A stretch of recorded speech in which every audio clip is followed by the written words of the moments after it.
Hi, and welcome. You're listening to the X22 Report. My name is Dave, and this is episode 1270B, and today's date is May 3rd, 2017, and the title of the episode is Intelligence Reports Indicate the Deep State is Pushing Their Agenda. Now, before I get started, I just want to make an announcement. I uploaded an interview with Rob Kirby last night. It is on the X22 Report Spotlight YouTube channel. So all you need to do is go over to YouTube, type in X22 Report Spotlight. It will bring you to that channel, and you can play the video there. Or you can come over to the X22report.com site. All you need to do is scroll down a little bit, look over to your right-hand side. You'll see the video there. You can play it right on the site. Or you can go to News Sentinel. That's another site. And all you have to do is the same thing. Scroll down a little bit, look over to your right-hand side, and you can play the video right on the site. Let's get into the economic collapse, political and geopolitical news. Now, as we know, the Republicans, they're continually trying to push through the Obamacare repeal. And they're trying it for the third time now. And there are some rumblings saying that they might possibly have the votes to push this through. But one thing that's very interesting about all of this is that Paul Ryan and his team, well, they are fast-tracking this health care bill to the floor this week without any new hearings on the MacArthur amendment. They didn't get a Congressional Budget Office score, and they're using a procedure that is normally only used for emergencies, things like avoiding an imminent government shutdown. And it looks like they're trying to push this through. Now, will it actually get pushed through? At this point, I really don't think so, and I don't see why it would, because basically it's the same thing that we have today. It's just a rewrite, and it has the Republican stamp on it. And if it's not going to benefit the people, there's no reason to push this through whatsoever. Now, Comey was in front of the Congress today, and he was talking about everything from the Russian investigation to Clinton's emails. And we can see that basically this is a three-ring circus, and what has really come out of it? Not much whatsoever. And we can see at this point that the FBI chief, well, he refused to answer senators' inquiries under oath in public. James Comey refused to confirm under oath whether the Bureau is investigating accusations related to whether the Obama administration spied on Trump. Chairman Senator Chuck Grassley asked Comey if the FBI was investigating whether members of the Obama administration leaked information about the Trump team to the media. The director replied that he could not confirm that in public without permission from the Justice Department, which he said would have initiated any such investigation. Now, Grassley indicated he would ask the Justice Department to provide the authorization to confirm if there was such an investigation. And we can see right now that they talked about Clinton's emails, that he feels responsible for throwing the election, and really not much has really been said in all of this. And basically he's still investigating the Russian collusion, which is amazing to me that it's taking so long, because within about 2 or 3 days they knew it was North Korea that cyber attacked Sony. They knew it was Russia who did cyber attacking, and here they can't figure this one out. Why? Because nothing happened, and those other things, they were completely fake, phony, and false. Now, out in France, we see the election out there is heating up, and it's Macron and Le Pen. They're going face to face, and right now the central bankers, they want Macron to win. He is part of the Rothschild central banking system, and right now the corporate media is out there saying that most likely he will win. There's other media out there saying that no, Le Pen has taken the lead. And it reminds me of the election here in the United States where Trump and Clinton, they were running against each other, and the corporate media was out there saying that Clinton was always ahead and Trump was always leading. Now, Le Pen, we can see why they don't want her to win at all. Because what she wants to do if she is elected, she wants to pull France out of the Eurozone. She wants to bring back the French franc. And she wants to get rid of the Rothschild banking system.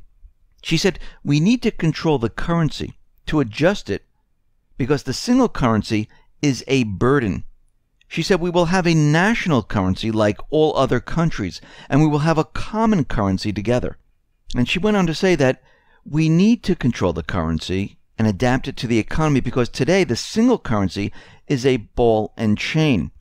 Now, Macron, he is a former Rothschild banker who is married to the woman who taught him drama and seduced him while he was underage. I think he was around 15, and in many places this is considered pedophilia. I guess in France it is not. Now, Macron, he stands for everything opposite of what Le Pen stands for. He wants open borders. He wants the European Union. He has criticized the Brexit and Trump. And he's even gone as far to say, listen, if those Americans can't live in America anymore and they find themselves at odds with the current administration, you'll be able to come over to France. Now, we can see right now that the central bankers, the Rothschild system, they don't want Le Pen. They want their candidate. And we have to remember, as we approach these elections, there is no electronic voting. There is no internet. They're going to do this by paper ballot. They're going to slip the paper ballot into a clear box. So this way, everyone can see the votes inside the box as they drop them in. Now the question is, who is going to count the vote? Is that going to be done out in the open? Is that going to be done in the back room? Because if it is done in the back room, then there could be some manipulation. If it is done out in the public where everyone can see what is going on and then these numbers are filtered up, well, that is a different scenario. So we're going to have to watch this very carefully, because if Le Pen does win this, that means everything is about to change. Now, if Macron wins this, that means the central bank, they still have a hold in all of this, and maybe they manipulated it in some way, maybe they didn't. But we can see right now that the people, they are pushing for Le Pen right now, and they want Le Pen. So we're going to have to wait to see what does happen. Now, last year, we understand that Turkey, they released refugees into Europe, and it was a complete disaster. And they expected all the countries to accept all these refugees, no question asked. And the countries in the EU started to say, you know something, we cannot have this right now. This is damaging our country. We can't vet them, and we need to stop this. So they started to put up checkpoints. They started to put up fences.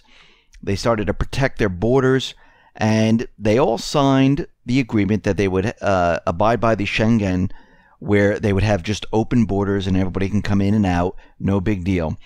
And up until this point, there's been borders that have been controlled right now.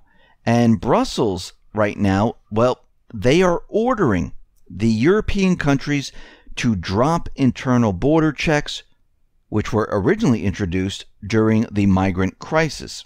And they're saying that everyone needs to stop it, take down the fences, and stop all these checks. And we can see that these countries right now, well, they're really not ready to do this. And France is still under a state of emergency, which we know that was completely fake, phony, and false. And we can see that other countries like Sweden, Norway, Denmark, Austria, they don't want to take down their border checks right now because they're not convinced that the problem is over. And I think what they want to do is they want them to bring down the borders, have them down for quite a while, and then have another surge of refugees go back into these countries. And we can see that some of these countries, well, they have border control, they have fences, and some even have tanks deployed to control the area. Now, out in Afghanistan, we understand that there are poppy fields in there. They create opium. They sell it across the globe to pay for the CIA covert operations. And we know the Islamic State is part of the CIA. And they use the Islamic State, Al-Qaeda, Al-Nusra, Al-Sham, all the terrorist groups. They use them to do what they need them to do. If they're going to have regime change, they use them for that. If they're going to create havoc in a country, they use them for that. If they need them just to place them in a country where the United States can say we need to invade there because the Islamic State is there, they use them for that.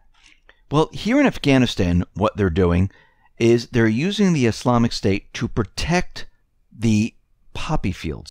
And we can see right now they have maneuvered the Islamic State and they've captured a district in eastern Afghanistan, the Nangarhar province, and they captured it from the Taliban.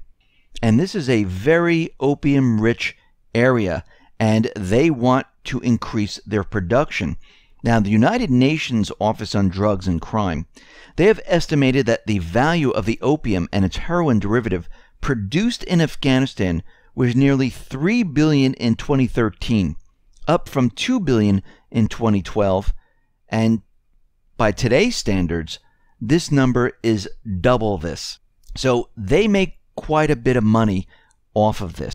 And you can see why they need to increase production in Afghanistan, because they lost the oil revenue for the Islamic State in Syria, and they need to get additional revenue in.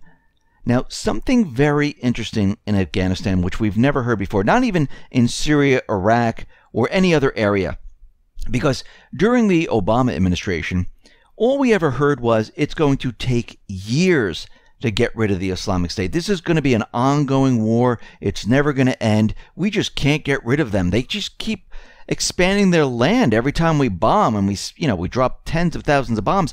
We can't explain it. Well, actually, the narrative is changing right now, because Captain Bill Salvin, a spokesman for the U.S. forces in Afghanistan, he is saying that the way things are going right now, we're going to get rid of the Islamic State in Afghanistan by the end of 2017. When has the military ever put a date on when they think they were going to get rid of or get something complete? They never do this. And he's saying right now that it's very clear that the Islamic State fighters, they're being destroyed everywhere else, and he believes that they will be able to get rid of them in Afghanistan. Well, we'll have to see. We'll have to wait to see if this is absolutely true. But we've never heard military out there telling us that they're going to complete a mission. And especially with the terrorist groups, because we know the CIA, they were controlling them, they were working with them, they supported them, and we know the military was never getting rid of them. Now, with North Korea, we can see the United States decided to send a message to provoke North Korea. They launched another unarmed Minuteman III ICBM missile, and of course they didn't put a nuclear warhead on top, that's why it was unarmed, and they flew it towards the Marshall Islands once again. And it was blasted off from California's Vandenberg Air Force Base, and this was a second clear signal to show North Korea what we're capable of. Well, I think they already know this. I don't think they're sitting there going, wow, I wonder if they have a missile that can reach us.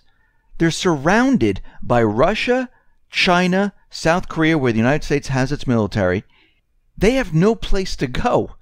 If they actually did something, and they actually fired a missile into Japan, or if they fired a missile into China or South Korea, that country would be obliterated in a second. And this was all about showing the world and provoking North Korea into doing something. Now, the U.S. is going to be sending an RQ-4 Global Hawk high-altitude surveillance drone into North Korea to monitor their missile launches, their nuclear facilities, and they're going to be able to take photographs of what is going on there. And they're going to provide a real-time aerial imagery reconnaissance support to U.S. and partner nations. And we can see right now that this is going to take off from Japan area, and it's going to fly into North Korea. It's going to be flying around 50,000 feet, and this is higher than the altitude at which commercial aircraft typically fly. And again, what are they going to find out? They're going to find out that North Korea is doing the same thing they've been doing all along, which is pretty much nothing. Now, there's an Army general, which is Raymond A. Thomas. He confirmed in sworn testimony to a congressional subcommittee that special operation teams will be utilized as part of any conflict with North Korea. And he went on to say that Air Force commandos are based both permanently and in rotation on the Korean Peninsula in case of any type of conflict or anything that happens. They are ready to go.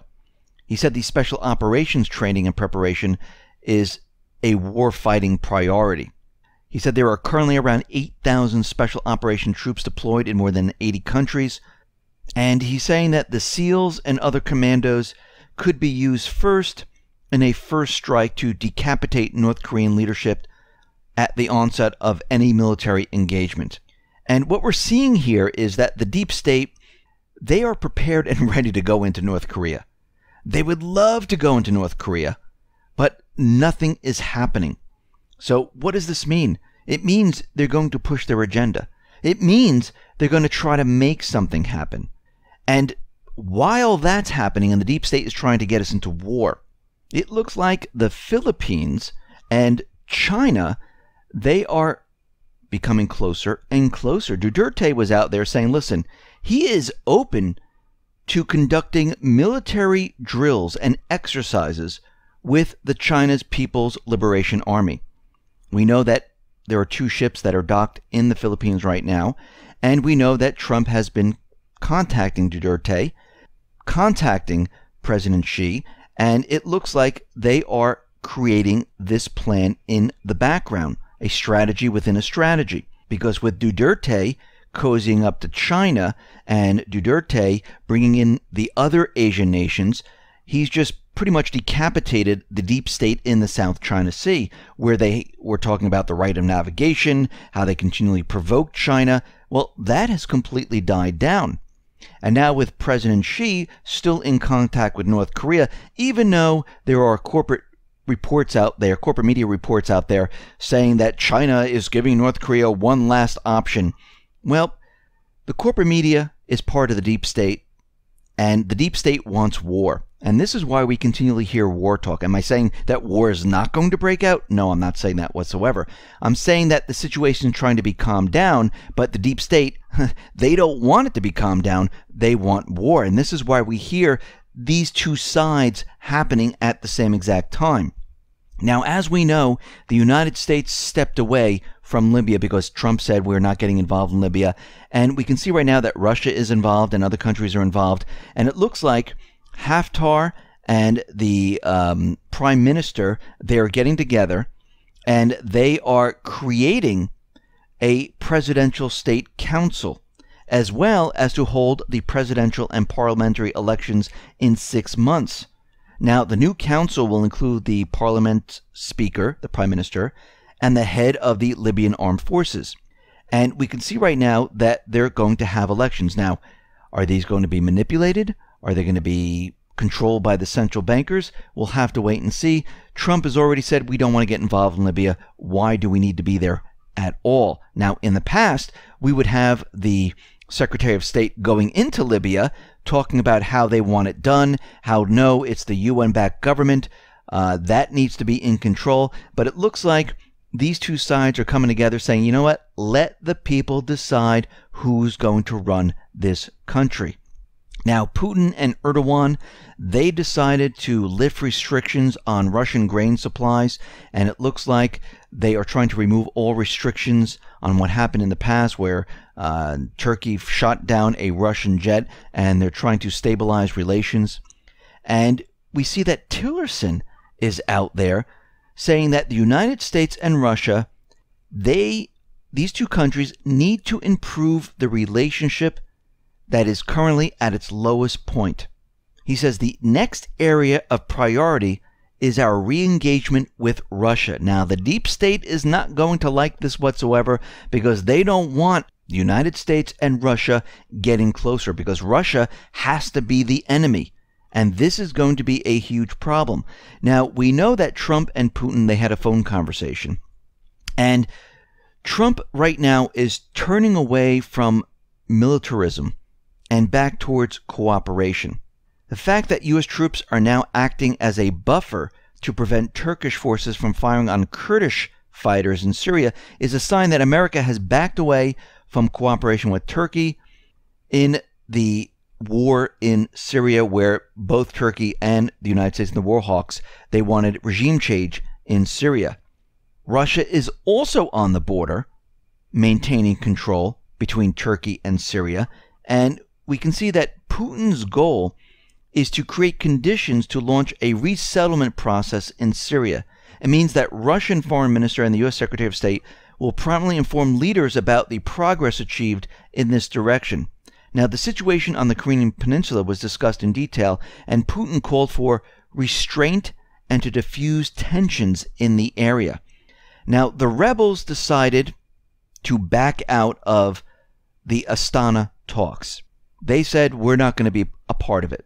But, and we know why this is happening, the CI, the intelligence agencies that control the rebels, the terrorists, and they pay them not to attend these meetings. They don't want them attending a peace deal.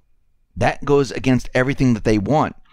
But what we do see happening, and this is very odd, is that Washington is dispatching a top State Department official as the U.S. representative at the new round of Syrian talks in Astana. Now, the move follows a call between the U.S. and Russia. They decided, you know something? The U.S. should be a part of this, and that we should talk about peace. Now, this is very interesting because the U.S. wanted to have nothing to do with the peace. Yes, they talked about peace. They tried to make deals with Lavrov, where Kerry was out there, but the U.S. continually went back on the agreement.